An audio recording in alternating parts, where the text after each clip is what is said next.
예, 안녕하세요. 방금 소개받은 국립산림과학원 목재공학연구과의 김광모라고 합니다. 제가 오늘 말씀드릴 주제 제목이 도시시설 건축 목조화를 위한 당면과제라는 제목으로 말씀을 드리겠습니다. 발표드릴 순서고요. 먼저 지금 이제 탄소 중립이 많은 관심을 받고 있는데 거기서 목조 건축이라는 것이 어떤 의의가 있는지, 어떤 의미를 가지고 있는지와 함께 지금 현재 국내의 목조 건축 현황을 간략히 좀 정리해 드리겠습니다. 그리고 나서 좀 다양한 관점에서 목조 건축이 지금 현재 맞닿아 있는 당면 과제들이 무엇인지를 좀 다양하게 한번 펼쳐 보여드렸으면 하고요. 마지막으로 이러한 문제들을 해결하기 위한 방법이 무엇인지를 같이 논의했으면 합니다. 근데 마지막에 이러한 문제들을 좀 한 번에 해결할 수 있는 아주 핵심적인 대안을 하나 제시드리고자 합니다. 죄송합니다. 예, 탄소 중립에 있어서 목조 건축이 가지는 의의를 좀 정리를 해봤고요. 대부분 여기 계시는 분들은 잘 아시는 내용이라고 생각을 합니다. 그래서 오늘 여기에 들어간 자료들은 가능하면 좀 구체적인 수치나 사례를 중심으로 좀 말씀을 드리겠습니다.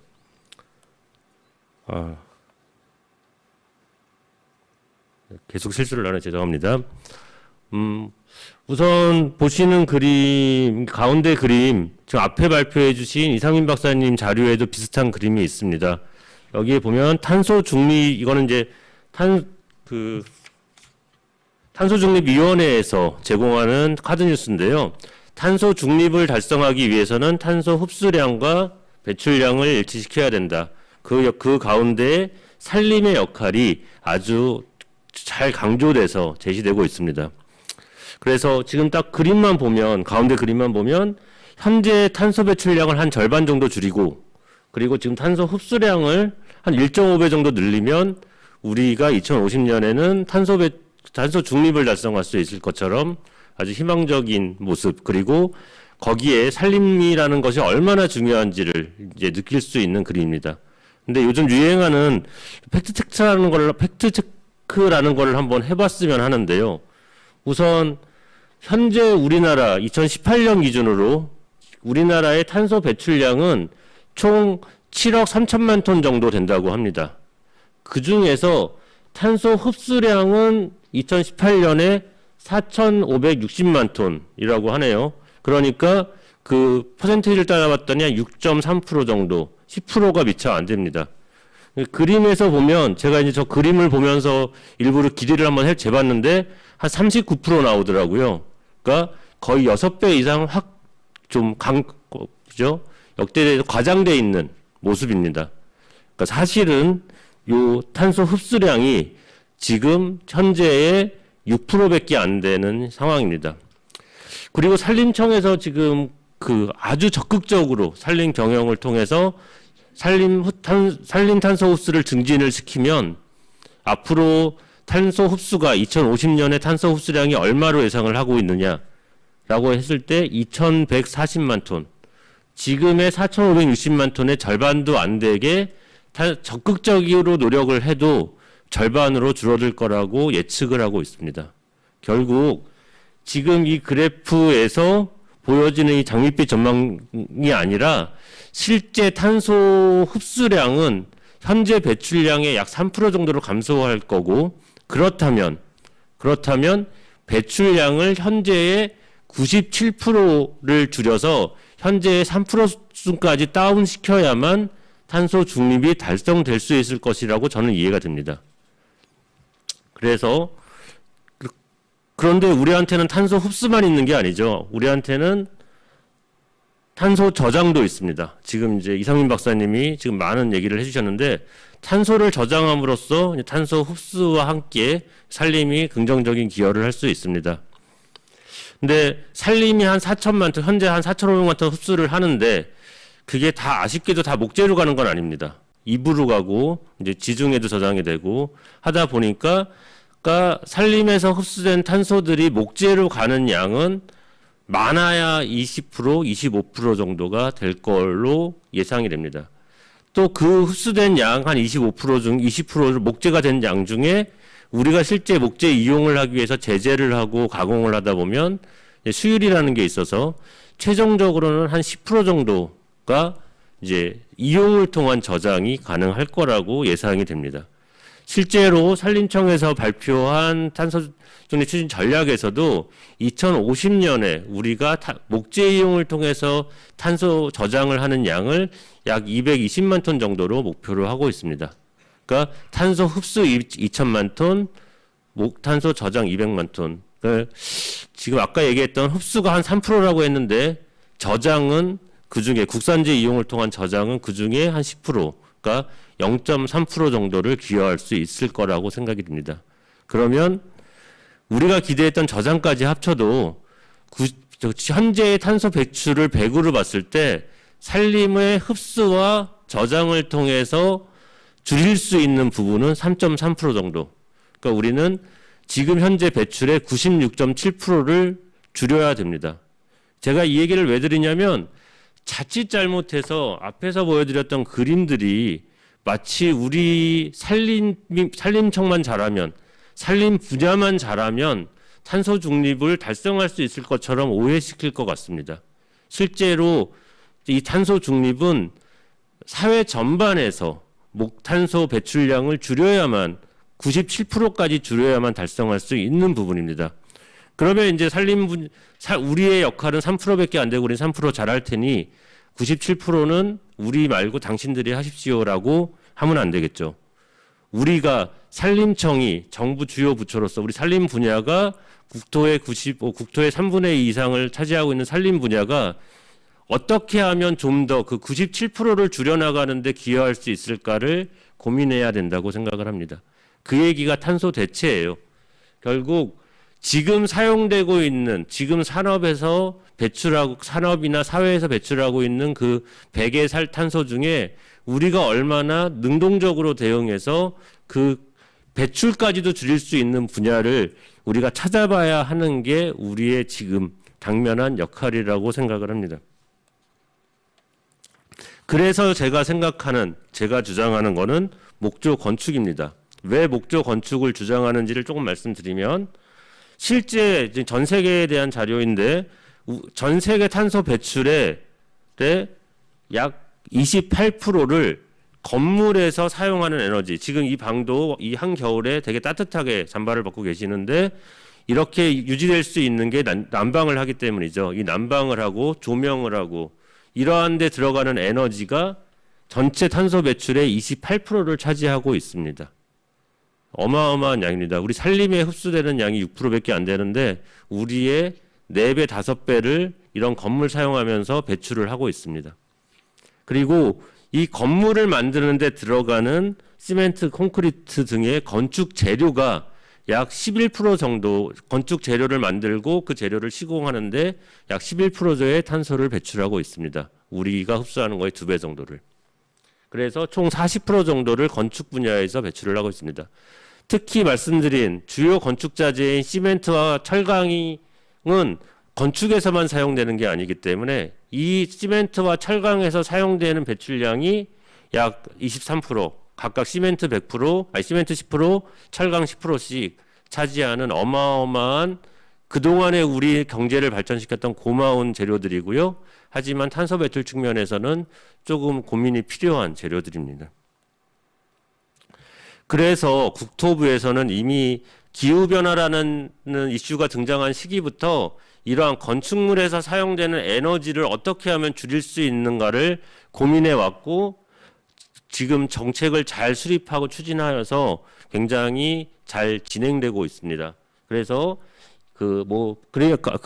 처음 그린홈 100만 원 프로젝트부터 시작을 해서 녹색 건축 조성 지원법, 제로 에너지 건물 인증 제도 등 다양한 제도가 시행되고 있고, 앞으로 2030년까지는 대형 건축물이나 공공 건축물에서는 모두 다 제로 에너지 건축물로 가는 방향으로 제도를 만들어서 운영을 하고 있습니다.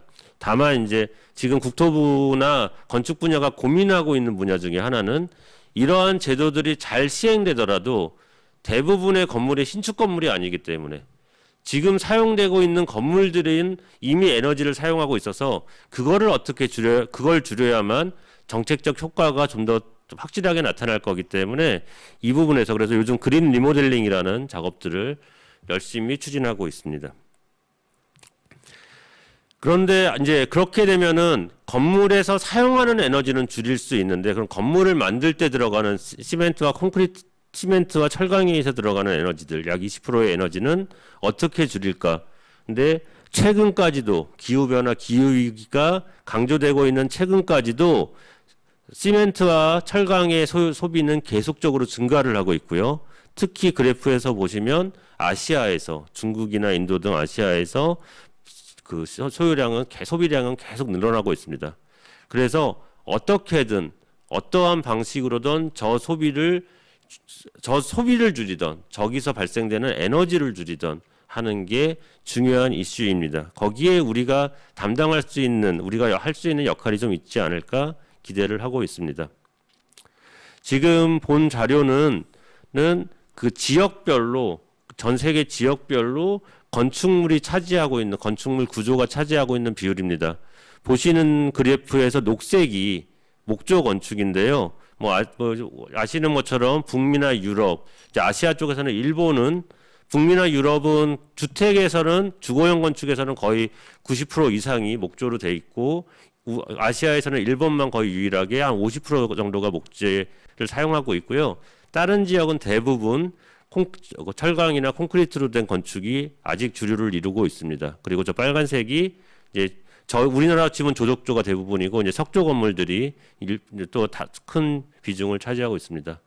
특히나 이게 주거용에서 비주거용으로 넘어가면 거의 대부분을 다 콘크리트가 많은 부분을 차지하고 있어서 지금 세계에서는 저기서의 주거용도 그렇지만 비주거용에서 그 녹색 부분을 늘리기 위한 노력이 아주 적극적으로 추진이 되고 있습니다. 특히 아까 건축물을 만드는 데 있어서의 에너지가 되게 많이 소비된다고 말씀을 드렸는데요. 한 10% 정도 소비된다고 말씀을 드렸는데 그 내재 에너지라고 해서 건축물의 수명이 그냥 아주 간략하게 계산을 해서 건축물의 수명이 2배가 된다고 하면 그러면 만드는 기간이 2번 만들 걸 1번만 만들면 되니까 내재 에너지가 절반으로 줄일 수 있을 겁니다. 그러니까 수명을 늘리는 게 매우 중요한 인자 중에 하나입니다. 탄소를 배출을 줄이는데. 지금 아래 그래프를 보시면 이거는 이제 2004년인가요? 북미에서 조사된 자료인데 목조 건축의 수명이 철근 콘크리트에 비해서 2배 정도 더 많은 것으로 나타나 있습니다. 그 원인을 이제 오른쪽 그래프는 그 원인에 대한 좀 얘기인데요. 재밌는 부분들이 있는데 이 부분은 사실 2004년도에 북미에서 조사된 자료고 저희 산림과학원에서도 2016년 자료를 바탕으로 2016년에 철거된 건축물 전수조사를 통해서 목조 건축의 수명이 약 60년 정도 된다라는 평균적으로 한 60년 된다라는 것을 확인한 바 있습니다. 이게 공식적으로 발표된 자료가 아니라서 인용은 하지 않았고요. 위에 우리나라 주택 평균 수명이 27년인 걸 비교했을 때 이러한 통계 자료들을 통해서 실제 목조 건축이 수명이 2배 이상 는 굉장히 좋은 건축 방식이라는 것을 확인할 수 있고 이 부분에 대해서는 좀 더 저희가 구체적인 원인과 그리고 국내 현실에 맞는 자료들을 좀 뽑으려고 지금 현재 고민을 하고 있습니다. 하지만 전 세계적인 통계 자료에서는 그러한 그러한 현상들이 명확히 나타나고 있습니다. 예, 이제 여기까지가 그 목조 건축과 탄소 중립에서의 목조 건축 의의고요. 국내 목조 건축 현황에 대해서는 좀 간략히 말씀을 드리겠습니다. 지금 우리나라에서는 매년 그러니까 현재 우리나라에 건축물은 총 700만 개의 건축물이 지금 사용되고 있고요. 면적으로 치면은 전체 면적이 40억 제곱미터. 그래서 한 건물 하나당 한 500에서 600 제곱미터 정도 크기를 가지는 건축물이 700만 개가 사용이 되고 있습니다. 그리고 매년 한 20만 개의 건물이 새로 지어지고 있고 그 면적은 1억 2천만 제곱미터 정도 규모의 건축 시장이 있습니다. 아래 그래프로 간략히 보면 건축물 시장이 증가하다가 한 2015년, 16년 정도부터 다시 이제 좀 줄어드는 경향을 보이고 있는데 그건 동수로. 근데 면적은 2009년 정도부터 꾸준히 이 앞에 부분은 약간 왜곡이 있는 게 이 IMF 이후에 경제 회복기이다 보니까 약간 왜곡이 좀 이렇게 등락이 있고요. 2009년 정도부터 꾸준히 보시면 건축물의 평균 면적이 좀 증가되는, 그래서 건축물의 개수는 줄이고 면적이 늘어나는 형태로 지금 우리나라 건축 산업은 진행이 되고 있습니다. 그 중에서 목조 건축이 차지하는 비율은 얼마나 될까를 좀 보면요. 철근 콘크리트 구조가 동수로는 90%, 연면적으로는 98.5%. 그러니까 거의 우리나라는 다 콘크리트로 짓고 있습니다. 그나마 이제 2000년대 초반까지는 조적조라는 게 있어서 조적조라는 게 면적으로 그러니까 동수로 치면은 한 10% 정도를 조적조가 차지하고 있다가 지금 그 조적조가 점점 사라지고 그 시장이 목조가 일부 대부분을 대체를 하고 나머지는 다시 콘크리트가 가져가는 그러한 형태의 그래프가 왼쪽 그래프고요. 아무리 그렇게 얘기해봤자 면적으로 따지면 그거는 거의 의미 없는 얘기다라는 게 오른쪽 그래프입니다. 그냥 거의 전적으로 지금 그래프의 Y축의 시작이 70%입니다. 그러니까 이거의 한 3배 정도 그래프 직관적으로 보시면 되고요. 거의 우리나라는 다 콘크리트가 차지하고 있는 현실입니다.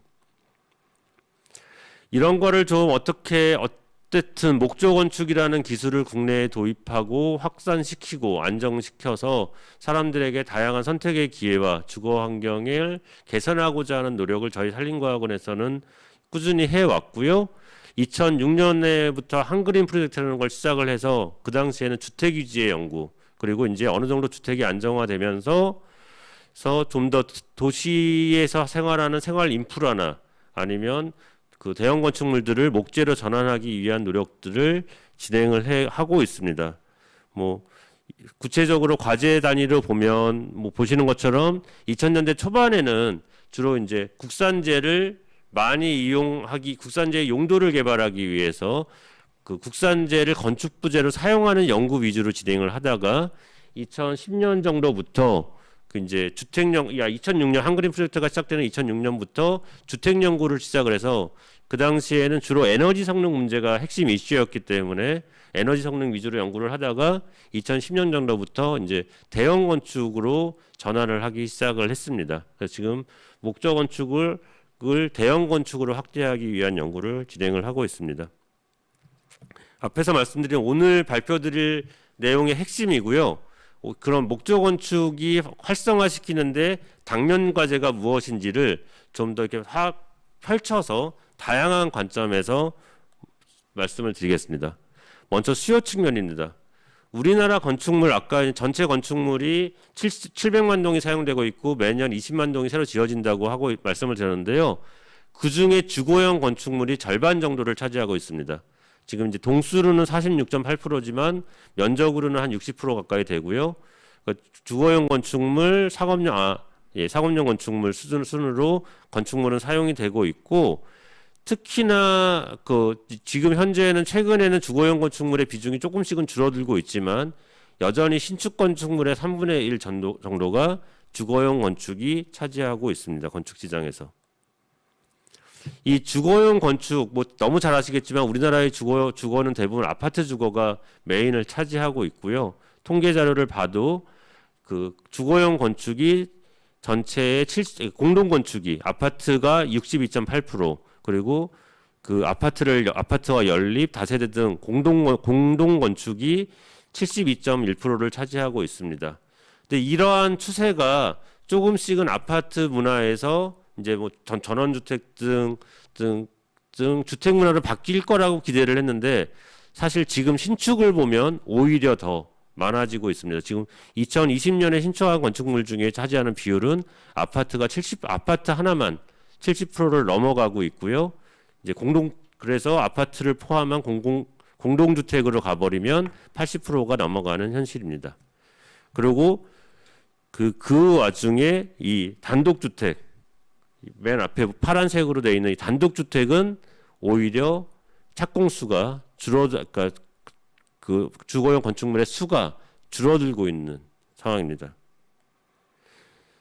이러한 상황인데 목조 건축은 불행히도 현재까지는 이러한 그 시장이 줄어들고 있는 단독주택 위주로 시장이 형성돼 있다 보니까 그러니까 그래프와 같이 2006년, 7년, 8년 정도에 굉장히 급속도로 성장을 하다가 그 이후에 성장이 멈추고 지금 단독주택과 함께 시장의 수요는 멈춰 있는 상태입니다. 요때 2015년 정도에 다시 한번 힘을 받기 시작을 했었는데 불행히도 이 당시에 경주 포항 지진 나면서 또 제도가 개선이 되고 사람들의 의식이 좀 바뀌면서 다시 그 수요가 떨어져서 지금 저 정도에 머물러 있는 상황이고요. 그래서 이 수요를 우리가 늘리기 위해서는 어떠한 방식으로 가야 되느냐. 결국 말씀드린 것처럼 목조 건축이 미래 건축 시장에서의 중요한 자리를 차지하기 위해서는 아파트 시장과 상업용 건축 시장을 에서의 자리를 차지하지 거기에 시장을 개척하지 않으면 제대로 된 시장으로서의 산업으로서 성장하기 어렵고요. 그런데 단기적으로 이러한 민간 수요를 창출하는 데는 어려움이 있기 때문에 문화교육시설 등의 공공수요가 먼저 좀 만들어져서 이걸 유도해야 된다는 얘기들을 많이 하고 계십니다. 그래서 이러한 분야에서 우리가 지금 당장은 공공건축을 얘기를 하더라도 장기적으로 주거용 시설과 상업용 시설을 목표로 기술을 만들어 가야 된다는 부분을 같이 좀 공유했으면 합니다. 그러면 이러한 수요를 만드는 데 있어서 그리고 특히 단기적으로는 공공 수요를 좀 만들어야 되는데 어쨌든 건축물이 만들어지면 굉장히 많은 비용이 들고 오랫동안 사용해야 되기 때문에 그런 수요를 만든다는 얘기는 장점이 명확해야 될 부분이 있습니다. 근데 이러한 장점 중에 우리가 목조 건축이 가지고 있는 장점 중에 가장 큰 장점은 환경적인 장점이고요. 특히 이런 환경적인 장점이 민간 건축에서는 쉽게 어필되기 어렵지만 공공 건축에서는 충분히 어필할 수 있는 부분이라고 생각을 해서 많은 고민들이 진행돼 왔었고, 그러나 아주 불행히도 지난해 탄소 중립이 이슈가 되는 과정에서 오히려 목재 이용이 그 산림 벌채라는 것과 함께 좀 더 그 국민들에게 반감을 형성하는 그러한 사건도 있었습니다. 그래서 우리가 이러한 부분들을 좀 더 명확하게 확인하고 사람들에게 이렇게 어필하기 위해서는 그 명확한 근거를 바탕으로 산림과 목재 이용의 가치를 그리고 그것들이 가지는 편익을 평가를 하고 그 부분들을 그러한 자료들이 누구나 쉽게 접근할 수 있게 제공이 되어야 될 필요가 있는데요. 지금 현재 국내에서 돌아다니고 있는 이러한 정보들이 대부분 과거에 한 20, 30년 전에 외국에서 조사된 자료들을 바탕으로 우리나라에서 사용하고 있는 것들이 대부분입니다. 그래서 이 부분을 국내 상황에 맞는 실질적인 자료로 만드는 과정도 지금 굉장히 시급한 과제라고 생각을 하고 있습니다. 다음으로 수요가 만들어지고 저희가 장점을 잘 부각해서 수요를 만들더라도 거기에 맞는 품질이 따라가지 않으면 제대로 그 시장에서 자리를 잡을 수 없을 것이라고 생각을 합니다. 그래서 이러한 품질에 대한 고민은 좀 해보는데 어쨌든 목조 건축은 이미 다른 건축에 비해서 가장 오래 사용된 건축 방식이기 때문에 기본적인 품질은 갖추고 있습니다. 그런데 최근에 고층화를 목표로 연구가 진행이 되고 사업 프로젝트가 진행이 되면서 고층화에 따른 목조 건축의 품질에 대해서는 아직 충분한 검증이 안 된 것도 사실입니다. 그래서 그 내용을 나눠서 안전성과 사용성 그리고 내구성이라는 카테고리를 나눠서 목조 건축이 고층화로 가면서 어떠한 품질이 필요한지를 정리해 보았습니다. 안전성 측면이고요. 건축물의 안전성은 무엇보다도 가장 먼저 고려되어야 되고 가장 기본적인 요구 성능입니다. 그런데 그러다 보니까 이미 국토부에서는 건축구조 기준 규칙이나 건축구조 기준 등을 통해서 건축물이 따라야 되는 안전 기준의 세부적인 사항까지 제시를 하고 있습니다. 이러한 방식은 이미 그러니까 오랜 기간 다양한 사례를 통해서 검증된 방식이기 때문에 충분히 고층 목조 건축에서도 적용될 수 있는 기술입니다. 다만 오히려 우리나라에서의 목조 건축은 사례가 적고 고층화 사례가 거의 없기 때문에 이러한 건축 구조 기준에서 너무 안전하게만 값을 잡고 있습니다. 그래서 뭐 안전이 중요하지 않다라는 게 아니라 다른 건축들과 동등한 수준의 안전률을 가지고 지어져야만 경제성을 확보할 수 있기 때문에 경제성이 확보되고 경쟁력을 가질 수 있기 때문에 좀 명확한 목조 건축의 정확한 성능 데이터를 확보를 해서 이것을 통해서 설계 기준을 정밀화해서 정확한 안전률을 평가하고 그거에 맞게 합리적으로 건축물을 구성하는 기술이 오히려 요구되고 있는 상황입니다. 그래서 지금 저희 과학원은 내진이나 내화와 관련해서 이러한 성능 데이터를 확보하는 데 노력을 하고 있습니다. 다음으로 뭐 아까 앞에서는 사용성이라고 말씀드렸지만 주거 성능 분야인데요. 주거 성능은 뭐 실내 공기질, 에너지 성능, 차음 등 다양한 성능들이 주거 환경에 영향을 미치게 됩니다. 네, 그 중에서 실내 공기질이나 에너지 성능 등은 대부분 구조가 문제가 되는 게 아니라 내장재, 단열재 등의 마감재가 주로 영향을 하는 부분이기 때문에 이 부분들에서는 어떤 목조 건축이 별도의 노력을 하기보다는 전체적인 건축 정책의 진행 과정에서 목조 건축이 소외되거나 목조 건축의 입장이 잘못 반영되지 않도록 참여하는 게 필요하다고 생각을 하고요. 지금 제가 제안드린 아파트에 우리가 들어가기 위해서는 이 층간소음 분야는 매우 중요합니다. 그동안 목조 건축이 공공건축에서 공동주택에 사용되지 않았기 때문에 실제 목조 건축은 건축 정책의 정해지는 과정에서 아예 배제돼서 지금은 아파트를 목조로 지을 수 없도록 법에서 되어 있습니다. 그러니까 이 부분을 저희는 지금 해소하기 위한 노력을 해 나가고 있습니다. 이외에 이제 마지막으로 품질 측면에서 내구성이 있는데요. 내구성은 안전성에도 문제가 되고요. 결국 건물이 사용하는 과정에서 손상을 당하면 안전성의 문제도 되고 사용하는 주거 성능에도 문제가 됩니다. 그래서 이러한 내구성을 향상시키기 위한 노력은 너무도 기본적으로 중요하고 특히 탄소 중립 측면에서 말씀드린 대로 건물의 수명이 굉장히 중요하기 때문에 이 수명을 늘리는 데 있어서도 내구성은 매우 필수적인 요소입니다. 다만 지금까지 사용되고 있는 주택에서 사용되어 왔던 목조 건축의 내구성을 증진하는 기술이 고층이 된다고 해서 크게 달라질 부분은 아닐 거라고 예상을 하고 있고요. 지금 보는 건 오히려 앞에서 이성민 박사님 보여주셨던 도시 목조와 같은 경우에 실제 사람들이 생활하는 공간과 가까운 부분에 야외에 목재가 많아졌을 때, 도시의 야외가 목재가 많아졌을 때 그 부분이 손상되지 않으면서 계속 사람들이 접근할 만한 선호가 있는 상태를 유지할 수 있도록. 근데 거기에 저희가 기존까지 사용했던 목재 방부제를 사용하는 거는 다소도 사람들의 그 선호도에서 떠날 수 있기 때문에 사람들이 계속적으로 선호를 유지할 수 있는 그러한 관리 기술들이 야외에 노출되었을 때도 성능을 유지할 수 있는 기술들이 만들어져야만 뭐 도시 목조와 도시 목지라 등의 사업들이 제대로 효과 있게 진행될 수 있을 것이라고 생각하고 있습니다. 좀 오래 말씀을 드렸는데 마지막은 이제 공급 측면에서 좀 말씀을 드렸으면 하고요. 이 공급이라는 게 단지 자재의 공급, 국산재의 공급을 얘기하는 게 아니라 저는 기술 공급 측면을 좀 봐야 된다고 생각을 합니다. 결국 아래 그림에서 건축 산업이라는 것이 특히 이제 목조 건축 측면에서 건축 산업이 어떻게 구성되어 있는지를 좀 보여드리고 있는데요.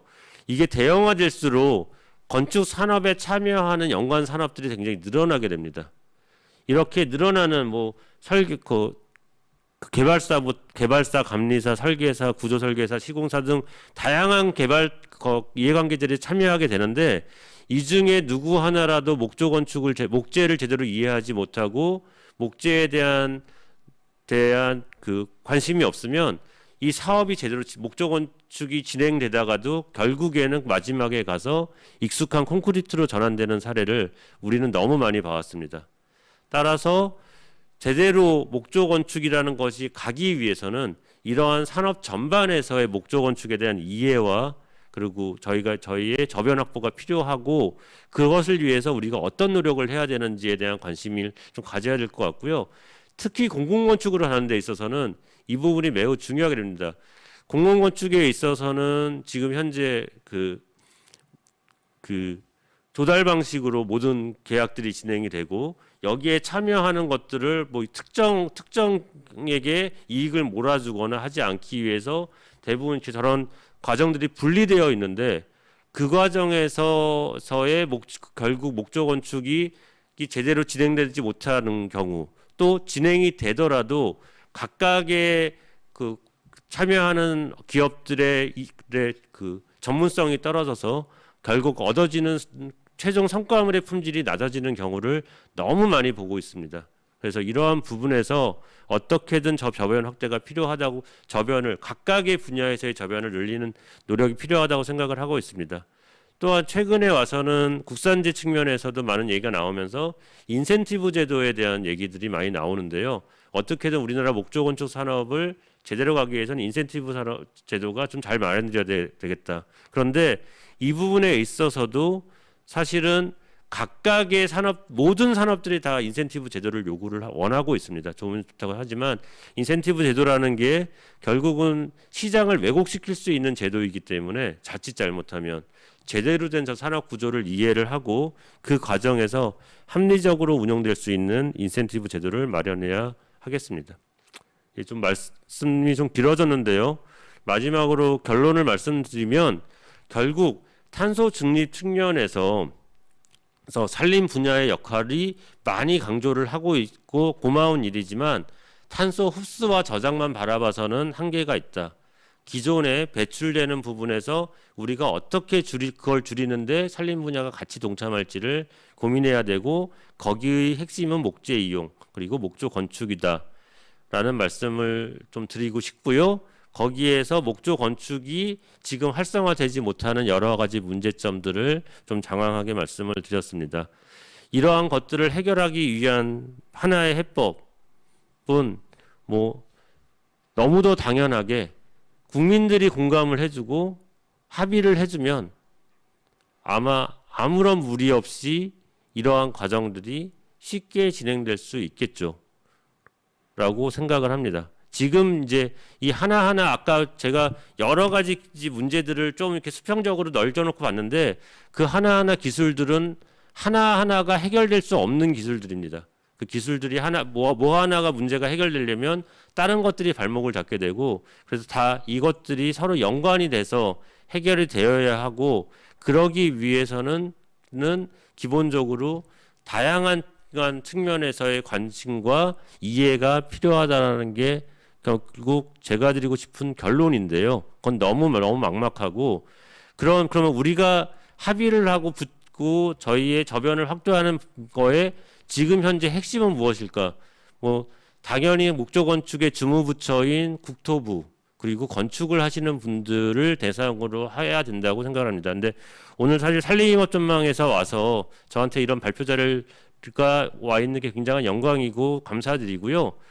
제가 좀 드리고 싶은 말씀 중에 하나는 우리가 국토부나 건축 분야가 목재를 이해하고 참여했으면 좋겠다가 핵심인데 그 전에 과연 산림 분야는 이러한 생각을 목재 이용에 대해서 같이 공감을 하고 있고 동의하고 있느냐라는 고민이 좀 듭니다. 그래서 먼저 목재 분야가 우리 산림 분야 안에 목재 분야가 들어있는데 근데 목재 분야의 입장이 산림 분야의 핵심 이슈가 되고 핵심 관심이 될 수 있도록 우리 산림 분야에 계시는 모든 분들께서도 목재 이용에 관심을 가져주시고 그거의 필요성을 같이 주장해 주실 것을 좀 부탁드리면서 발표를 마치겠습니다. 감사합니다.